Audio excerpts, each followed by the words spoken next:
Assalamualaikum warahmatullahi wabarakatuh. Nama saya Mita Fitriana dari kelas Manajemen Law Firm kelas G. Di sini saya akan men-share beberapa jurnal tentang mata kuliah Manajemen Law Firm.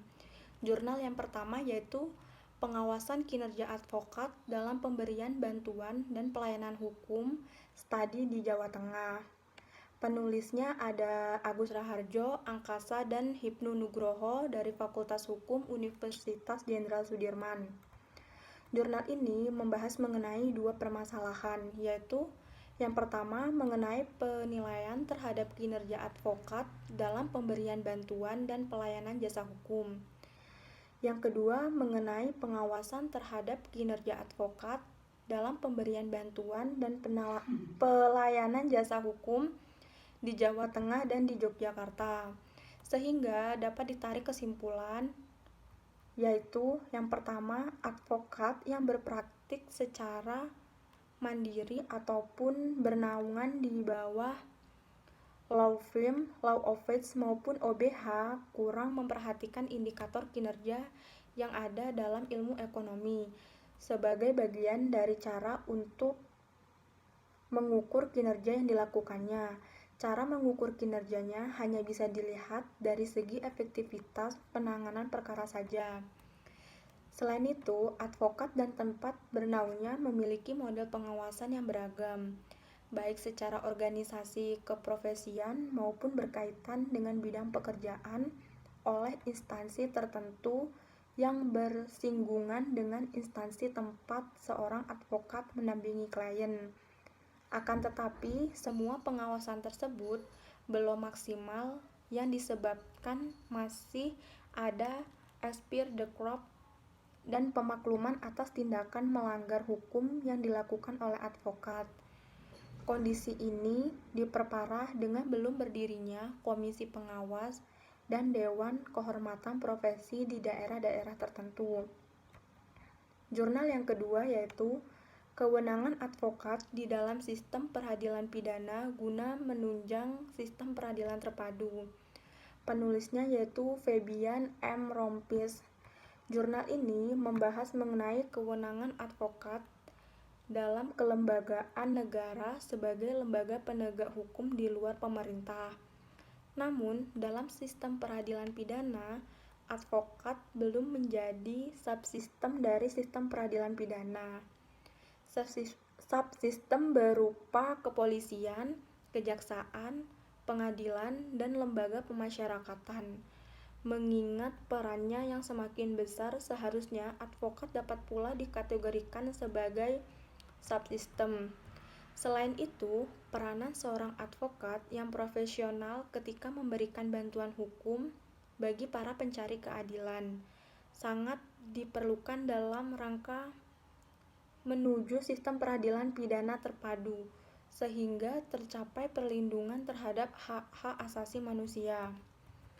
Sistem peradilan pidana yang didukung oleh pengaturan hak bantuan hukum yang kemungkinan komponen advokat mampu secara penuh dalam profesi peradilan pidana, di mana seorang peranan advokat profesional yang siap mendampingi klien, memiliki integritas yang tinggi, keahlian dan spesialis, hubungan pribadi yang luas dengan berbagai instansi, bekerja secara optimal dengan sedikit kerugian serta kemampuan litigasi yang baik, sehingga sistem peradilan pidana mempunyai perangkat struktur atau subsistem yang seharusnya bekerja secara koheren, koordinatif, dan integritas agar dapat mencapai efisien dan efektivitas yang maksimal.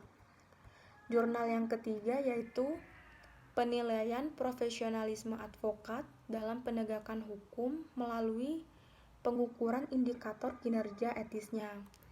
Penulisnya yaitu Agus Raharjo dan Sunaryo dari Fakultas Hukum Universitas Jenderal Sudirman.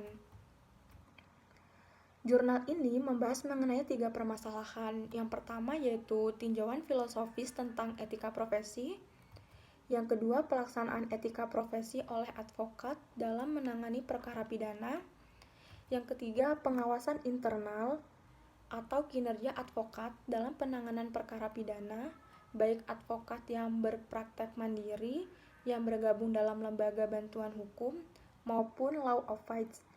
Pembahasan atas permasalahan tersebut merupakan salah satu upaya untuk menciptakan peradilan yang bersih dan berwibawa, terutama dari sisi advokat. Sehingga dapat dipetik kesimpulan bahwa kode etik advokat merupakan sumber hukum tertinggi bagi advokat. Profesionalisme advokat dalam penegakan hukum dapat diukur dengan menggunakan standar etika yang dirumuskan dalam kode etik tersebut. Dalam penegakan hukum, advokat mengalami dilema moral yang dapat menyeret advokat untuk melakukan perbuatan tidak terpuji. Selain itu, standar etika yang telah ditetapkan oleh Asosiasi Advokat atau Peradi seringkali dilanggar oleh advokat, baik yang berkaitan dengan dirinya sendiri, yaitu berkaitan dengan klien, rekan sejawat, maupun penanganan perkara. Sehingga banyak pelanggaran yang tidak ditindaklanjuti atau dilaporkan ke Komisi Pengawas Organisasi Advokat maupun Dewan Kehormatan, baik karena solidaritas maupun pemakluman atas tindakan rekan sejawat. Selain itu, banyaknya pelanggaran kode etik yang tak tertangani, salah satunya disebabkan oleh lemahnya pengawasan yang dilakukan oleh lembaga pengawas internal, tidak berjalannya pengawas antar advokat, dan tidak adanya pengawasan oleh lembaga lain. Berdasarkan pada simpulan tersebut, saran yang saya berikan yaitu perlunya penguatan pada integritas moral pada advokat, mengingat integritas moral ini dapat diukur secara ekstra. Maka penguatan ini dilakukan dengan jalan pemutakhiran informasi pengetahuan yang berkembang terus-menerus dari waktu ke waktu. Jurnal yang keempat yaitu kedudukan advokat sebagai penegak hukum serta peran advokat dalam proses hukum di sistem peradilan pidana Indonesia. Penulisnya yaitu Siswadi dari mahasiswa Universitas 17 Agustus 1945 Jakarta. Jurnal ini membahas mengenai ide dasar dari negara hukum ini, yaitu bahwa kekuasaan negara harus dijalankan atas dasar hukum yang baik dan adil. Oleh karena itu, dalam negara hukum tercangkup 4 tuntutan dasar. Yang pertama yaitu tuntutan kepastian hukum yang merupakan kebutuhan langsung masyarakat. Yang kedua, tuntutan bahwa hukum berlaku sama bagi segenap penduduk dan warga negara. Yang ketiga, legitimasi demokratis di mana proses pembentukan hukum harus mengikuti sertakan dan mendapat persetujuan rakyat. Yang keempat yaitu tuntutan akal budi, yaitu menjunjung tinggi martabat manusia dan masyarakat. Nah, untuk menjunjung berfungsinya sistem hukum, diperlukan suatu sistem penegak secara positif berupa kode etik di sektor publik. Di lingkungan organisasi-organisasi masyarakat juga selalu terdapat anggaran ataupun pedoman dasar dan anggaran atau pedoman rumah tangga organisasi.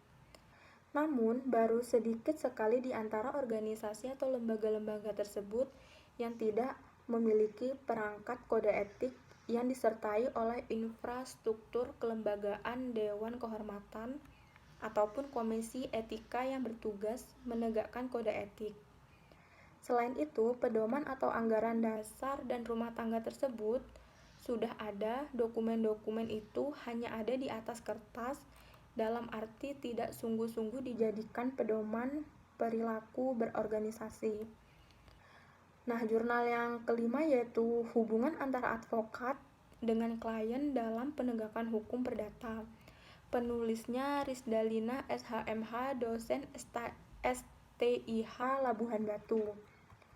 Nah, jurnal ini membahas dalam praktek penanganan perkara perdata, seorang advokat dan hubungannya dengan klien hanya sebagai kuasa dari klien yang memberi kuasanya kepada advokat untuk menyelesaikannya, membela hak-haknya, baik di dalam maupun di luar pengadilan, baik kuasa penggugat maupun kuasa tergugat, serta memberi kuasa antara klien dan advokat haruslah berdasarkan kepercayaan. Oleh karena itu, sebagai advokat yang bertindak untuk dan atas nama kliennya diharuskan memiliki kemampuan dan keberanian berperkara, apalagi mengingat kliennya telah memberikan kepercayaan yang besar padanya, bahwa seorang advokat kedudukannya sebagai subjek, karena ia ditunjuk oleh salah satu pihak untuk mewakili kepentingan kliennya di persidangan. Akan tetapi, fungsi seorang advokat adalah untuk membantu menyelesaikan perkara di persidangan dengan menjunjung tinggi Pancasila, hukum, dan keadilan. Di samping itu, juga sesuai dengan kode etik advokat, bahwa advokat tidak mengutamakan kepentingan kliennya saja, akan tetapi lebih mengutamakan tegaknya hukum, keadilan, dan kebenaran.